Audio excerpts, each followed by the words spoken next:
today, ga-unbox tayo ng ating Tefal Actifry. So, itatry natin ito kung maayos. Kung maayos ba ito siya. So, here we go.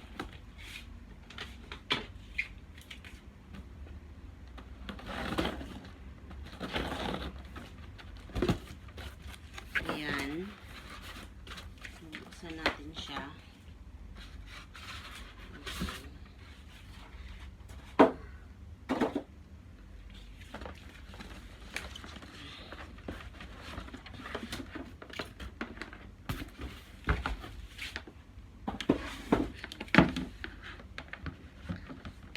Try natin to siya. Meron siyang function dito na ito yung on and off. Meron siyang timer. Tapos ito yung i-open natin siya. Ayan. Open natin. Ito yung plate sa loob. Pwede ito siyang push lang natin. So, to remove. Ito yung plate. Ito yung plate niya. Ayan. So, ngayon, itatry natin siyang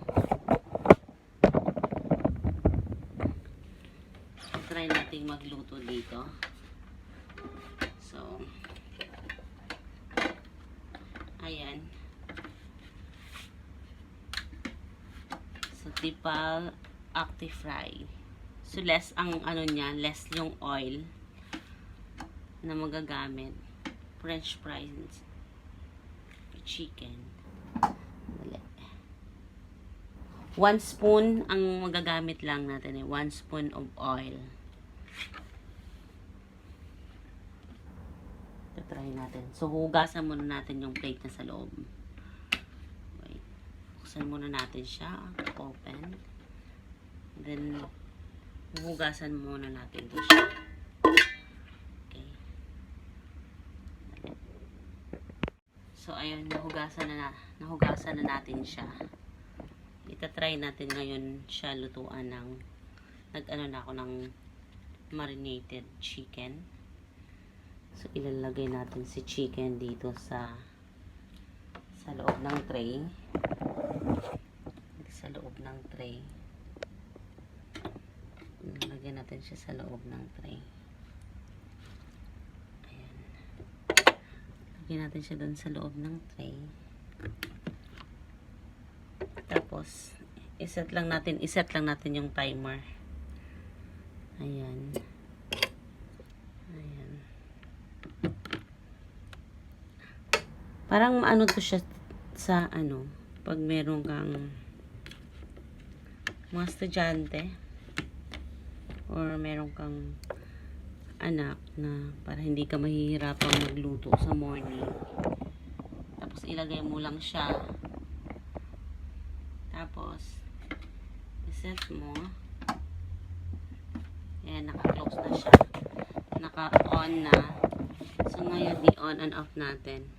I mean, i-on and off natin. Nakasaksak na yung plug niya. On natin siya. Tapos, i-ano natin yung timer. Yung timer, kahit siguro mga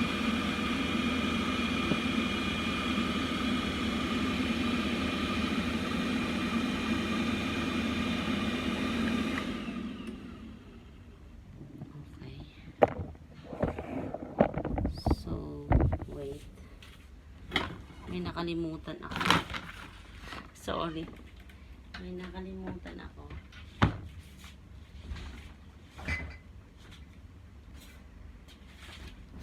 Lagyan pala natin siya ng spoon of, pero mas okay pag gagamit tayo ng ng spray.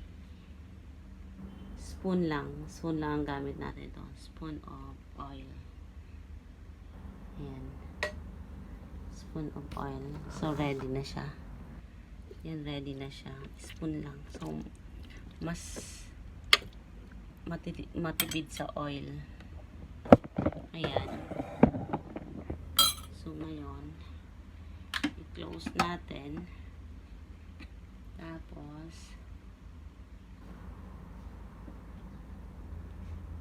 ayun. So, isiset lang natin yung timer natin. Yan na siya. Click muna natin yung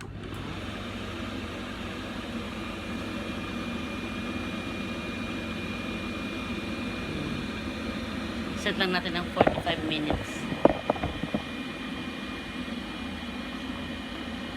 Ganyan. So, antayin natin after a few minutes. So, ayan, nakaset na siya. Actually 45 minutes. So, aantayin na lang natin siya. Tefal Actifry. Ayun na siya. Tumutunog-tunog na siya sa sa loob. Ayan. Analyze tayo. Ayan. Ano tayo? 40 minutes. Ayan. Yes, easy to, to siya? Easy to prepare. Parang, pag may estudyante, timer, 39 minutes left. So, tingnan na lang si chicken sa loob. Ayan. Ano na siya?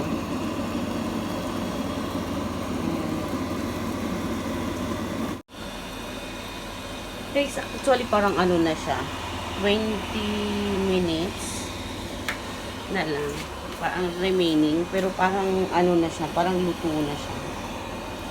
So, iti-check natin. I-off muna natin. Off. Titingnan natin ngayon. Open natin kung ano nang nasa loob. Tingnan natin. So, siguro mga 10 minutes pa. 10 minutes more. Luto na siya. So, actually mga 30 minutes lang pala siya, guys. Ayan. So, i-close muna natin ulit. Ayan. Ulit natin. Okay. Mas to siya? Mas madaling gamitin. Mas madaling gamitin. Tapos, siguro pag meron kang mga estudyante, tapos wala kang kasama sa bahay, convenient siya kasi iaano mo lang siya, ilalagay mo na lang, tapos ita-timer mo na lang siya. So, hindi na kailangan yung pag nagluluto ka na lagi mong tinitingnan, baka nasulo or something, ganun. So, pwede siyang gamitin, pagluluto ng French fries, at saka gulay. Pwede din egg, pwede din garlic bread, pwede din. So, maganda to siya na product. Helpful siya para sa mga mommy like me na nahihirapan ng pag-prepare ng food sa morning. Ito maganda to siyang product. So, I think luto na siya. Try natin siyang tingnan ulit. Ang ating Tefal Actifry. So, off. Open. Ililift lang natin yung taas. Oh! Gotcha. Yan na siya.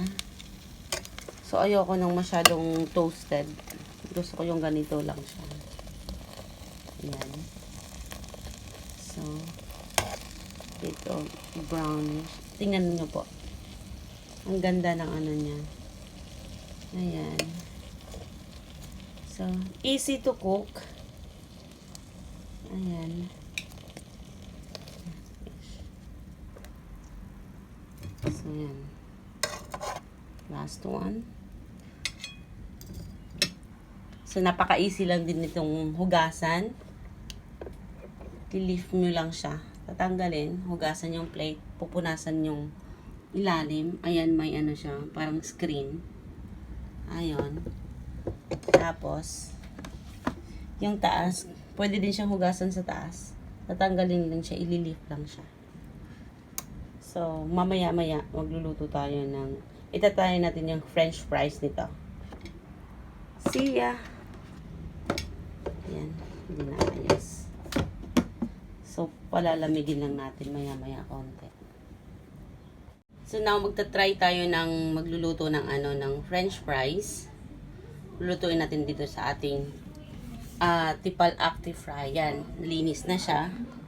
So, ilagay na natin ang ating patata. Parang walang, yan. Okay. So, yan, magta-try tayo na magluto ng, ng french fries dito sa ating, 3 pirasong patata lang to siya. Ayan. So, lagyan lang natin ng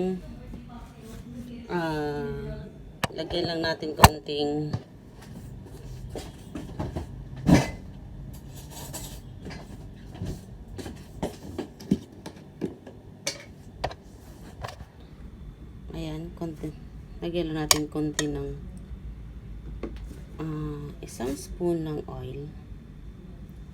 Ayan, 1 spoon. 1 spoon. Tapos, i-ano lang natin. Ayan. Ayan. Ayan siya. So, ayan. So, i-close natin yung cover. Ayan. I-close natin siya. On. I-on natin. Tapos, ano natin ng timer ng 20 minutes. 20, maybe 15 or 16, mga ganun. Yan. So, yun, nakikita mo, iikot-ikot mo siya. Yan. Ito yung ating Tefal Actifry. Ito try natin kung maayos ba siya, okay ba yung ano niya. Pero so far, ano naman siya, maayos naman siya. Madali lang gamitin, madaling maghugas, at saka hindi siya yung hindi siya mahirap. Lalo na pag may may mga kids na kailangan mong na hindi na kailangang lagi kang nakabantay. Ito ang ating